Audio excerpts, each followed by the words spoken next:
Once upon a time, there was a mighty and a just king who deeply loved his people. This kind king was married to a decent queen who helped him to manage the affairs of his kingdom. God blessed the queen and the king with a beautiful baby girl with whom their happiness was completed. But for their bad luck, the king died even before the little princess turned 8. After the king died, the queen dedicated her time and effort for her people. She divided her time and effort between the kingdom and her daughter. When the little princess gets tired from playing, she goes to an old large tree to enjoy its shadows. Beside the old trees there was a deep well. Whenever the princess spoke, she heard a sound just like hers coming out of the well, repeating exactly what she said. So she gets terrified. The princess had a golden ball in the size of an orange. One day, the princess threw her golden ball up high. The ball rolled over and fell into the dark well. The princess became very sad, and her eyes filled with tears over her beautiful golden toy, which vanished into the darkness. This well is too deep, and nothing appears inside. There came a weird voice from inside the well. Why are you crying, princess? Your loud weeping woke me up from my deep sleep. Unexpectedly, the water of the well rose to its edge, and an ugly-looking, scary frog appeared in front of her. Don't be scared, my lovely princess. I am a poor, lonely frog. Your precious tears saved me from the darkness of this well after I was buried in it. Why are you crying then? I'm crying because my golden ball fell into this deep well. Calm down, my beautiful princess. Do not cry. I can help you get your ball, but... But what? Are you really able to get my ball back? I'll give you whatever you want. Just name it. What I want is simple. It wouldn't cost you much. Take whatever you want and get my ball back. You can take all my beautiful dresses, or my pearls, my jewels. I did not ask for any of these. Then tell me, do you want my crown? You can have it. And all of my gold, my diamonds, my rubies. These things do not matter to me, and I don't want any of them. You may not know this, but this well contains great treasures which no one has ever seen. What do you want then to get my lovely ball back? If you promise to fulfill my wish, I'll get your golden ball from this deep well. Well, what is it that you desire? Say it. I want you to love me. Yes, I want you to love me, my tender princess. I wish to play with you and eat with you on your dining table. I even want to eat from your very own plate. I want to sleep in your room, and that you may place me in your own bed as well. My lovely princess, I have been in this damned well forever, and your precious tears were the reason for me to see life again.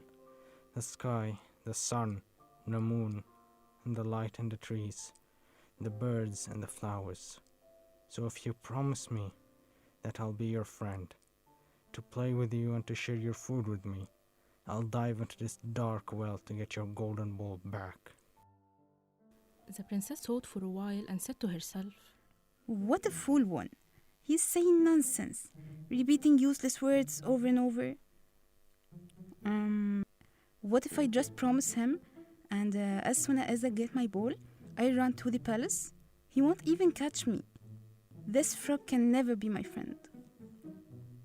Hey, I agree to become your friend and fulfill all your wishes. So come on and get my ball back.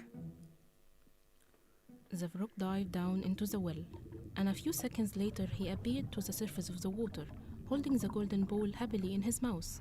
He dropped the ball of his mouth on the grass and jumped to the well's edge, to be close to the princess's feet, and looked at her with pleasure. The princess was delighted to get her ball back, but she took it at once and started running to the palace without even turning to the poor frog or thanking him for what he did. Hey, my lovely princess, wait for me. I cannot run that fast. Oh, what a hard time I am living. The princess forgot her promise. I am terribly sad. It seems that I'll always be an ugly, lonely frog. The frog spent his night miserable, mourning and crying, and when it was daytime he kept helplessly and painfully walking, picking every flower he sees, until he collected a large, lovely, good-smelling bunch of flowers. He kept walking through the paved road which leads to the royal palace. Upon reaching the palace's huge door, the guards yelled at him and kicked him out. Hey, I want to meet the princess. Ah, you want to meet the princess? How dare you, such an ugly-looking frog, come and ask to meet the princess? Oh my god, go away, or I'll kill you with a stab of my bayonet. I must meet the princess. You, officer, go to the princess and tell her that the frog wants to see her.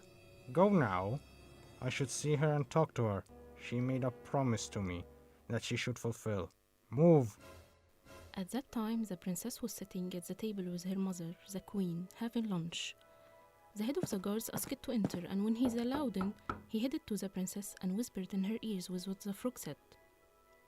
Let him in, and I will see him after lunch. Wait here till the princess finishes her dinner and comes out to meet you. The frog headed to the door and lightly knocked. Oh, princess, allow me to come in. I asked you to keep your promises. The princess headed to the door with the same fear she had the first time she met the frog. And when she opened the door, she saw him desperately begging and blaming her, and politely offered her the flowers gently. Please accept these flowers to show you how I love you and appreciate you. I picked them myself. I love you, princess. Wait here for a while. The princess slammed the door in the frog's face and went back to sit with her mom on the table, full of fear. Her mother felt worried. What happened, sweetheart? Who's asking to meet you? Is he a giant planning to kidnap you? No, Mom. He is just a stupid frog who took my golden ball out of the deep well. The princess told her mother about the whole story and how this frog showed up and get her ball back. But the queen kept wondering. Why did he come here? What does he want? This scary frog told me that he would bring my golden ball back if I promised him to be my playing companion. Though I promised him, but I didn't intend to keep my promise because I thought I would never see him again. And here he came asking me to fulfill my promises. But I'm scared of him, Mom. Don't cry, my sweetheart, and do not be afraid. Go and open him the door. And know that polite people always keep their promises. You know, appearances don't always reveal the truth. So stand up and open him the door. The princess obeyed her mother and opened the door for the frog and let him in. He followed her till she sat down on her chair and stood up in front of her feet and bowed down with respect to the queen. Now, take me to the bathroom. Clean my skin from dust and mud. Wash my hands and legs very well so I can sit with you and our great queen. The princess got furious. She was about to kick him. Calm down, my daughter. Take him and wash him well, and I will wait for you so we can eat together. Moments later, the frog is finally clean, enjoying the company of the beautiful princess. Thank you, my sweet princess. Now hold me to your chest and take me to the dining room to eat with your mother. As they arrived at the dining table, the princess left the frog on the ground next to her feet and didn't even allow him a chair next to her and the queen. Why are you treating me like this, my kind princess? Wouldn't you raise me up to you? Put him on the chair next to you. The frog felt extremely happy to be in the same table with his beloved princess. Now, let's eat from your golden dish together. The princess refused and brought him another dish, and the frog felt really sad. No, I want the dish that you're eating from. I want to eat from it with you. Do what he wants, my dear daughter. We agreed that you shall keep your promise. The frog held the towel and put it on his chest and started to use the spoon to drink the soup. He looked as if he is a noble prince. The queen went into deep thoughts about the scenery. What a strange creature. He is behaving like a magnificent prince, not like a frog as my daughter says. After dinner, the frog joined his host to another room in the palace. Now I want to rest. Take me to your sleeping room and put me on your bed. It's been so many years since I've been living in that bottom of the well. Help me, Mom. I'm scared of that frog. I'm afraid he kills me. He wants to sleep in my bed. Don't worry, my sweetheart. He's nice frog. You shouldn't despise him and fulfill your promise instead. Take him to your room and let him sleep where he wants. The princess held the frog in disgust with two of her fingers and took him to the upper floor, put him in one of the corners, and got to her room. She immediately closed the door so not to allow him in. But as soon as the princess started to change her clothes, getting ready to sleep, putting her head on the pillow, she saw the frog right in the middle of the room. How dare you escape from me? Didn't you promise me to let me sleep in your bed? How did you get in? I entered from under the door. Can't you see that the door is a little higher than the ground? And what do you want now? I only want you to fulfill your promise. Have mercy on me, princess. Do not be cruel to me. Do not despise me. I am miserable and I need your love. Listen, if you didn't turn away from me and leave the place immediately, I will kill you. Do you understand? I will kill you. Oh, my dear princess, do not be afraid of me. I love you and I wish you would love me back. I am poor and miserable. I have been tormented for long years. So have mercy on me and be kind. You are the most beautiful one ever, and if you do not love me, I will go back to that damned well and live there in mud and darkness until I die.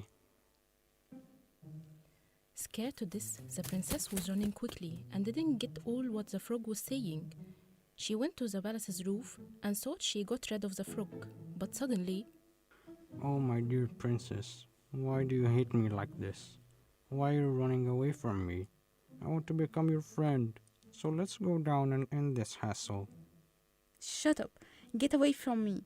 Get away or I will kill you. thinking to herself, the princess thought of something. You ugly frog, follow me to my room. The princess reached her room and called for her dog and cat, whom she thought would protect her. But the frog jumped to the edge of the bed, but couldn't really climb up. The princess noticed a golden crown on his head, like the crowns of the kings, and kept daydreaming about it. Help me, princess, and raise me to your bed. I got tired of climbing. Go to hell? Is this how you keep your promise? I must get rid of you, ugly frog. The princess approached to him in kindness and tenderness, with her clear blue eyes filled with tears. I loved you, frog, and I'm truly sad about what happened to you. Please accept my apologies. I used to feel frightened and disgusted of you, but now I love you. I will treat you wrong and take care of you. Pardon me, I was so cruel to you. All of a sudden, the princess saw what she has never seen before.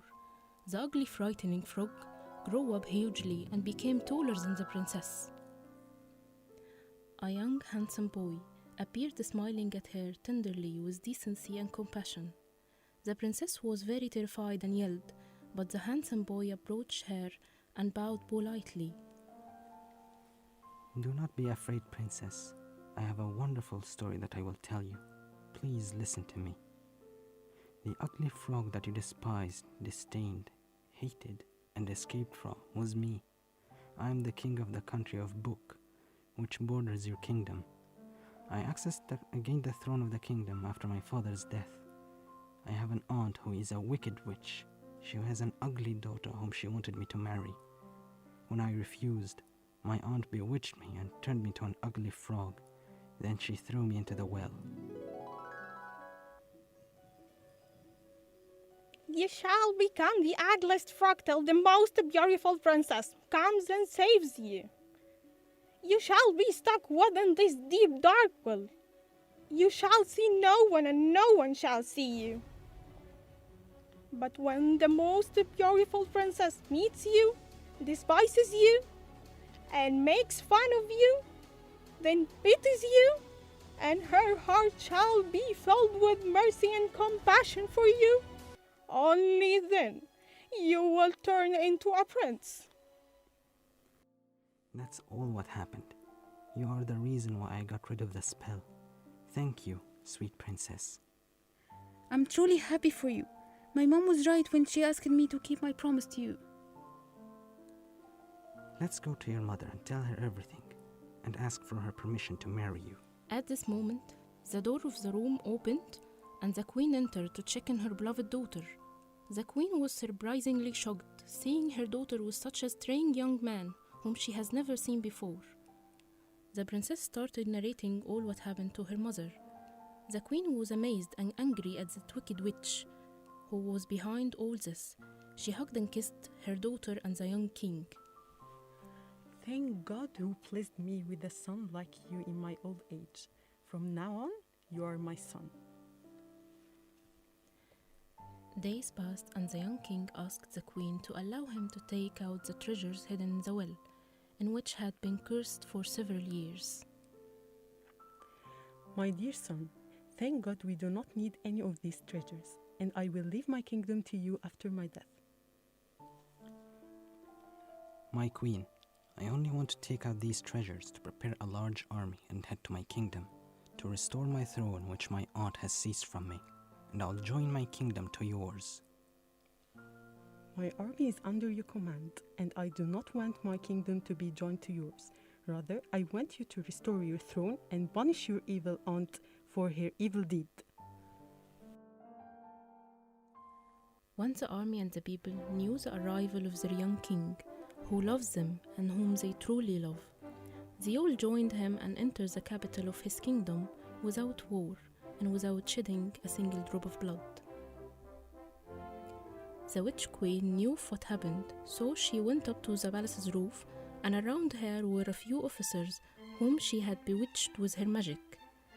As soon as she saw the young king approaching the palace, surrounded by the people and the army, she went insane and threw herself off the roof. The officers too threw themselves right after her. They all died, and the people in the army continued to cheer and celebrate. My sweet queen, I truly thank God for all that He gave me. He helped me in my hardest times and rewarded me with more than what I could have ever wished for. I love you, and I owe you a lot, you and your great mother. My honorable king, I'm the one who is grateful for everything we have been together. I learned a lesson that I will never forget. It's to never judge a book by its cover. The true gold is hidden within caves. May God bless our life together. The newly married couple lived together among their people, enjoying the warmth of the queen. They rebuilt their kingdom and took care of their people and lived happily ever after.